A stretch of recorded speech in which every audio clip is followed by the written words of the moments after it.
So what's up mga ka-DIY, naumpisa na natin gawin to. Ayan. So ito po yung ating BMS. Ito yung kanyang B- positive. Tapos ito po yung kanyang output ng BMS papunta sa breaker. Lalabas dito papuntang dito sa mga bus bar na to, tapos papunta dito sa charge controller. Ito naman yung min positive, yan dumaan sa breaker, at ito naman yung kanyang bus bar na positive, di ba? So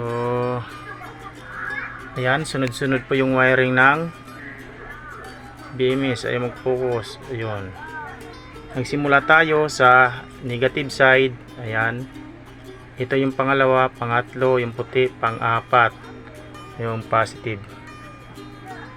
Ayan. Ayan po. Sunod-sunod lang connection yan.